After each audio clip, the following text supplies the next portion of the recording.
अश्वमेध, घोड़ा और रास्ते, भाग, परिणाम, शोक, धर्म और उत्तराधिकार।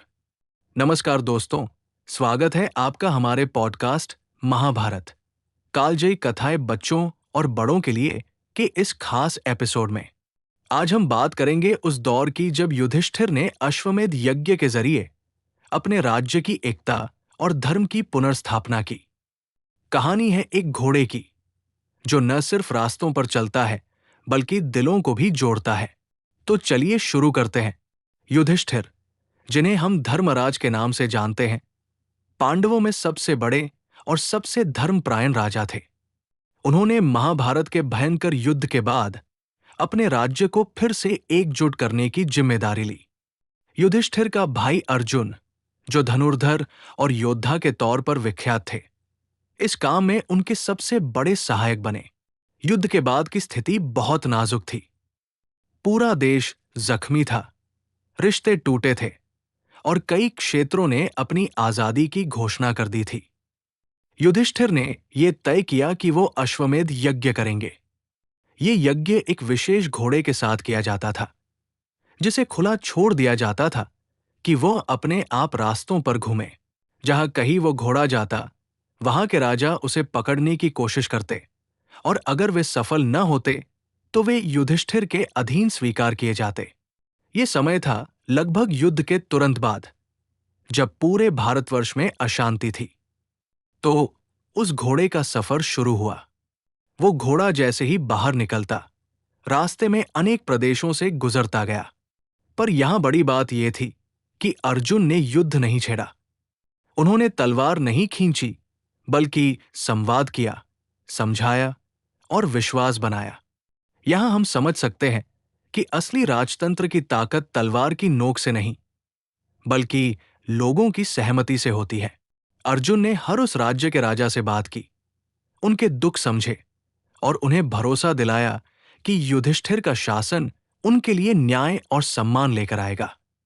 एक कहानी सुनाता हूं।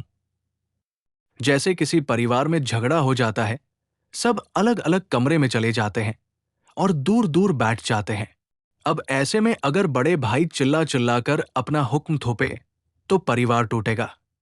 लेकिन अगर वो धीरे धीरे हर कमरे में जाकर सबकी बात सुने, उनका दर्द समझे और फिर सबको एक साथ लाने की कोशिश करे, तो परिवार फिर से एक हो सकता है।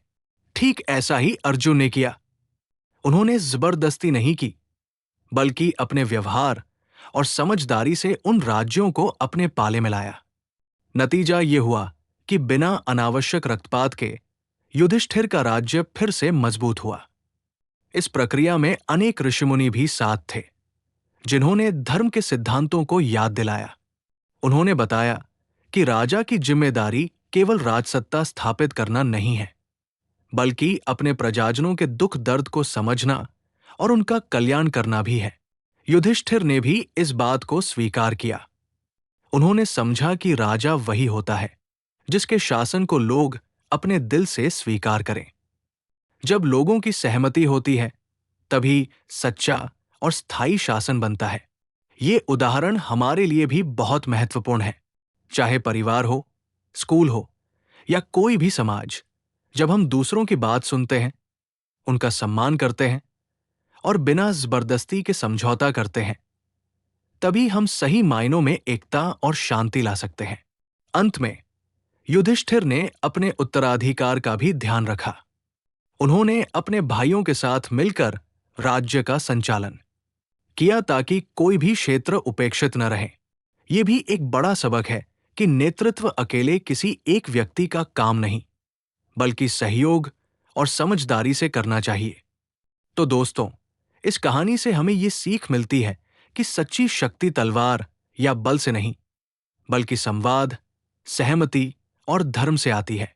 एक घोड़ा जो रास्तों पर चलता है, वो सिर्फ भूभाग नहीं जोड़ता, बल्कि टूटे हुए दिलों और रिश्तों को भी जोड़ता है। युधिष्ठिर और अर्जुन की ये यात्रा हमें ये याद दिलाती है कि हर कठिनाई के बाद भी यदि हम धैर्य रखें और सही मार्ग अपनाएं, तो हम एक बेहतर और शांतिपूर्ण समाज बना सकते हैं। तो अगली बार जब आप किसी विवाद या मुश्किल में हो, तो याद रखिए, अश्वमेध का घोड़ा और युधिष्ठिर का धर्म। धन्यवाद हमारी इस यात्रा में आपके साथ जुड़ने के लिए। अगली बार फिर मिलेंगे महाभारत की किसी नई रोचक कथा के साथ। तब तक के लिए नमस्कार।